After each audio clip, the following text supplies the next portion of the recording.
This channel does not promote any violent, harmful, or illegal activities. All content provided by this channel is meant for an educational purpose only. Subhajit, এবার diamond হারবারের দিকে নজর রাখতেই হচ্ছে, কারণ লোকসভা ভোটের আর বেশি দিন বাকি নেই, কিন্তু ডায়মন্ড হারবার সেখানে তৃণমূল ছাড়া এখনো কেউ তো সেরকম ভাবে প্রার্থী দিলেন না। অন্তত যাদের নাম শোনা যাচ্ছিল, যে যাদের নাম উঠে আসলো বিজেপির ক্ষেত্রে বা আইএসএফ এর ক্ষেত্রে, তাদেরকে তো নাম ঘোষণা তাদের তো নাম দেখা যাচ্ছে না এখানে। তাহলে কি এই কেন্দ্র তৃণমূলকে ওয়াকওভার দেবে বিরোধীরা? এই প্রশ্ন উঠছে। প্রচার তো দূরের ব্যাপার, বিজেপি, সিপিএম, কংগ্রেস বা আইএসএফ কেউ এখনো পর্যন্ত প্রার্থীর নাম ঘোষণাই করতে পারেনি। আর এই নিয়ে অভিষেক বন্দ্যোপাধ্যায় ইতিমধ্যে কটাক্ষ করেছেন। কি বলেছেন তিনি শোনাবো আপনাদের। Income tax rate, ED rate, CBI rate, আমি তো কমে বলেছি যে মেঘনাদের মতো মেঘের আড়াল থেকে না লড়ে ইডি সিবিআই হয়ে প্রার্থী হয়ে দাঁড়ায়। ডায়মন্ড হারবারে তো প্রার্থী পাচ্ছে না, ইডি ডাইরেক্টর দ্বারা।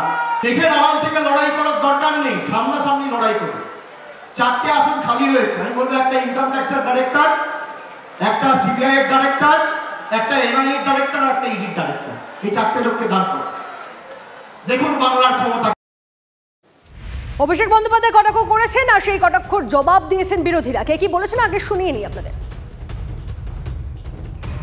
প্রার্থী তো নিমিত্ত মাত্র, এ তো প্রধানমন্ত্রীর ভোট।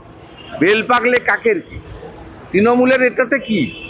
543টা আসনে যারা 45টাতে লড়ছে, তৃণমূল একটা আঞ্চলিক দল, আরএসপি ফরওয়ার্ড ব্লকের মতো।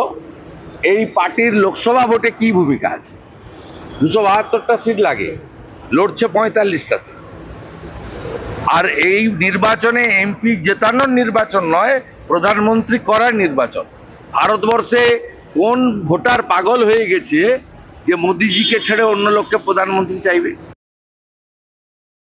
আমাদের সময় লাগে, জানেন তো, অন্যান্য জায়গাতে আমাদের সময় লেগেছে। ওই প্রার্থীটা ডায়মন্ড হারবারের একবার বাম, তারা বলছে আমরা দিব, কখনো আইএসএফ বলছে। বাম আইএসএফের মধ্যে একটা কথা চলছিল আর কি, ওটার মধ্যে ঠিক আমরা ছিলাম না। কংগ্রেস কখনো আইএসএফের সঙ্গে তো থাকেনি, বামেদের সঙ্গে আইএসএফের কখনো কখনো কথা চলে। তারা বলেছিল ডায়মন্ড হারবারের কথা, তো আমরা বলেছিলাম যদি কেউ দাঁড়াই আমাদের আপত্তি নেই, আমরা ছেড়ে দেবো জায়গা। এখন তারা কি করবে জানি না, শূন্য হলে আমরা তো আছি ময়দানে। দল অনুমোদন দিলেই আমি প্রস্তুত আছি, দল অনুমোদন দিলেই আমি লড়াই নেমে যাবো। দলের তরফ থেকে কোনো অনুমোদনের বার্তা পেয়েছেন? না, এখনও আলোচনা ওই স্তরে আছে, আমার রিজার্ভ আছে আমারটা, কারণ বেশ কিছু জনকে দল অনুমোদন দিয়েছে কন্টেস্ট করার জন্য, আবার বেশ কিছু জনের রিজেক্ট করেছে প্রোগ্রাম আনুষঙ্গিক বিষয়ের জন্য। প্রদীপ তো আমাদের প্রতিনিধি আমাদের সঙ্গে রয়েছেন। প্রদীপ, তো এতটা দেরি হচ্ছে ডায়মন্ড হারবারের বিরোধীদের প্রার্থী ঘোষণা করতে, সেক্ষেত্রে আখেরে কি তাদের কোনো লাভ আছে সেটাতে?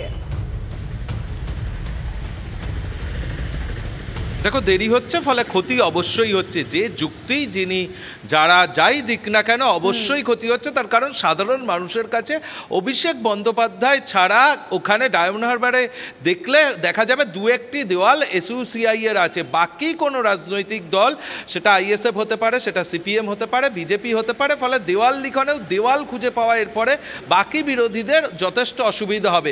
এবং সাধারণ মানুষের কাছে কোথাও গিয়ে এই বার্তা পৌঁছচ্ছে যে অভিষেক বন্দ্যোপাধ্যায়ের বিরুদ্ধে লড়াই করার হয়তো কেউ নেই। সেই কারণেই যদিও বিজেপির যে যুক্তি, ঐক্যমত্যের ভিত্তিতেই একটা প্রার্থীর নাম তারা নির্বাচন করবেন, 2-1টা জায়গায় অনেকগুলো নাম এসেছে ওই আসনে লড়ার জন্য অভিষেক বন্দ্যোপাধ্যায়ের বিরুদ্ধে, এবং সেই কারণে একটু সময় লাগছে। আর বামেরা মূলত তারা তাকিয়েছিল নওশাদ সিদ্দিকী কি করবেন, আইএসএফ ওখানে কি করবে, সেই কারণে। তার কারণ গত কয়েক মাস ধরেই নওশাদ সিদ্দিকী বলেছিলেন তিনি ডায়মন্ড হারবারে প্রার্থী হবেন।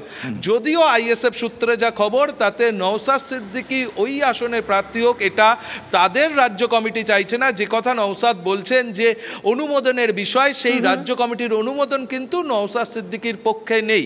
তারা চাইছেন নওশাদ সিদ্দিকী 2026-এর বিধানসভা নির্বাচনে সামনের সারিতে থাকুক। ফলে এটা নওশাদের জন্য বামেরা তাকিয়েছিল। এই জায়গা থেকে সিপিআইএম এর তরফ থেকে প্রার্থী হবেন প্রতিকুর রহমান, এটা মোটামুটি নিশ্চিত হয়ে গেছে। সব মিলিয়ে ডায়মন্ড হারবারে আলটিমেটলি কি হয় প্রদীপ, তো অবশ্যই আমাদের সেদিকে নজর থাকবে। আপাতত ধন্যবাদ তোমায়।